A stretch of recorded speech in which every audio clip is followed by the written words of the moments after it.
Bujao Ruins. So ito mga kaibigan yung Bujao Ruins. Dito sa Barangay Banyadero, Daraga-Albay ay mayroong isang istruktura na napakahalaga sa kasaysayan ng Albay, ngunit tila nakakalimutan na.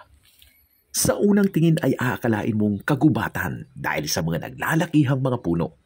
Pero ang hindi natin alam, ito pala ang makasaysayang simbahan ng Bujao. Ang grabe pong natambunan ang Bujao. So ang Bujao, mga about 30 feet po ang labang nagtambun dyan. Kaya grabe sila mga. Ang Bujao Ruins ay mas malapit sa Bulkang Mayon, kaya naman mas peligroso ito sa lahar at sa pagputok mismo ng bulkan.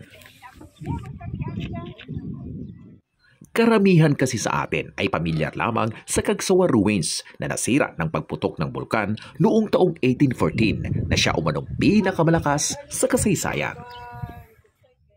And grabing lahar ang ibinaba dyan. And dahon po ang nagagamit. Ayon sa kwento ni Dr. Danny Hirona, isang international historian at propesor ng Partido State University, ang simbahan di umano ng Bujao ay naipatayo dahil sa hindi pagkakaunawaan noon ng mga taga-Cagsawa at ng mga taga-Bujao. Noon kasi ang Cagsawa ay sentro ng Daraga at bago ito naging bayan ay dating baryo muna ito ng bayan ng Kamalig. At ang Bujao naman ay baryo lamang ng Cagsawa. Madalas daw kasi noong mapinsala ang bayan ng Cagsawa ng mga sunod-sunod na ragasan ng lahar at pagputok ng bulkan. Kagaya na lamang nung nangyari noong 1767 na siyang ikinasira umano ng unang Cagsawa Church. Ngayon, nandito tayo sa Church of Cagsawa. Cagsawa, ma'am. Cagsawa. Kaya naman nagdesisyon yung mga tao sa Cagsawa na lumipat na lamang ng Daraga. Nagkaroon ng eleksyon, subalit hindi po pumayag ang mga taga-Bujao. Ang baryo raw kasi ng Daraga noon ay bulubundukin. Walang maayos na mapagtataniman. Kaya ayaw doon ng mga taga-Bujao. Kaya naman po sila ay nagtayo na lamang ng sariling simbahan, nagtalaga ng sariling pare, at naghalal ng sariling alkalde. Nag-decide sila ma-transfer. But unfortunately, nothing happened.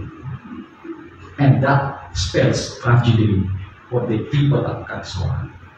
Dahil sila naglipat. At kagaya nga ng kinakatakutan, nangyari ang napakatinding pagsabog ng Bulkang Mayon noong 1814 na siyang kumitil ng libu-libong mga tao noon at sumira ng simbahan ng Bujao at simbahan ng Cagsawa. Diyan po natambunan ang Cagsawa. Apparently, doon sa mga error na report, few days after the eruption of Mayon ng 1814, sinasabi lang po na ang ashfall na nakatambon din sa lugar, siguro mga 2 or 3 feet lang po. Bako talagang kararong na pagod at entirong building. Ang grabe pong natambunan ang Bujao. Napakarami umano ang namatay sa loob ng simbahan ng Bujao kaysa sa Cagsawa. At ang dahilan ay ang poisonous gas na ibinuga umano ng Bulkang Mayon noon. At dahil mas malapit sa paanan ng Bulkang Mayon ang simbahan ng Bujao, ito rin ang nagtamo ng napakatinding pinsala noon. Umabot pa nga raw ng hanggang 30 talampakan ang lalim ng ashfall noon. At dahil nga sa malakim na pangyayaring yon, tuluyan ang nilisan ng mga tao ang bayan ng Cagsawa at bayan ng Bujao. Sa baryo ng Daraga ay nagsimula muli silang mabuhay. Nagpatayo ng bagong simbahan at sa paglaon ng panahon, ito ay naging bayan ng Daraga-Albay. Napakahalaga sa kasaysayan ng paglaganap ng Kristyanismo sa Albay ang mga simbahan ng Kamalig, Bujao, Daraga at Cagsawa. Kaya naman pinagtutulungan ngayon ng lokal na gobyerno ng Daraga at ng Kamalig pati na ng simbahan. Katulong din ang Provincial Tourism and Cultures Office na maimungkahe na mapabilang sa UNESCO World Heritage Site ang mga simbahang nabanggit. At sa pamamagitan ng Joint Executive Order ni na Mayor Alwin Baldo ng Daraga-Albay at Mayor Kaloy Baldo ng Kamalig, kanilang itinilaga ang isang technical working group na siyang mamamahala ng aplikasyon nito sa UNESCO. Sa pamamagitan kasi ng UNESCO ay mas mapapangalagaan natin ang mga makasaysayang simbahan na ito para makita pa ng mga susunod na mga henerasyon. Takol po na benepisyo ang babalik sa atin. Primero, international attention, sigurado po yan. Ikadua, mas tadakol po ang turista. Kung maalala noong 2020 nagkaroon ng Typhoon Rolly at muntik nang mabura sa mapa ang Cagsawa Ruins dahil sa lahar flow.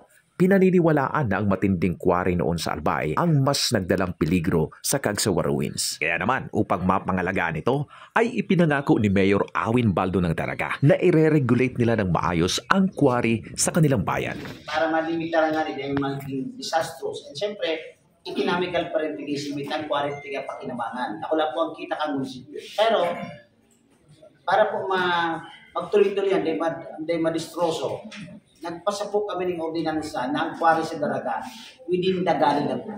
Matapos ngang marinig ang kwento ng pagkasira ng mga simbahan ng Budyaw at ng Cagsawa, nanawagan si Bishop Joel Bailon ng Diocese of Legazpi na tuluyan ang tapusin ang nakakasirang quarry at ang paggawa ng mga kalsada sa paanan ng bulkan.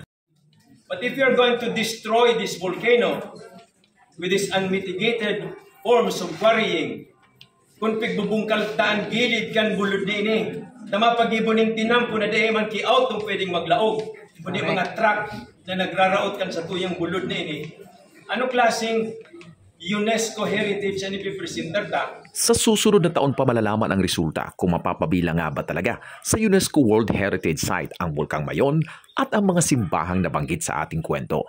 Sa mga turista na bibisita ng Cagsawa Ruins o kaya naman ng Budyaw Ruins, maliban sana sa paghanga natin sa napakaganda at napakatibay na estruktura noon, isabuhay sana natin ang mga natutunan nating leksyon upang hindi na tayo mapahamak sa ngayon. Oo nga at napakaganda ng Bulkang Mayon, subalit hindi po may pagkakaila ang panganib na taglay nito. At kasaysayan na nga ang sa atin ay makakapagsabi na gaano man katibay ang ating istruktura. Wala itong laban kapag inang kalikasan na ang nagparamdam ng puwersa. Hanggang sa susunod po muli nating kwento. Maraming salamat sa inyong panonood.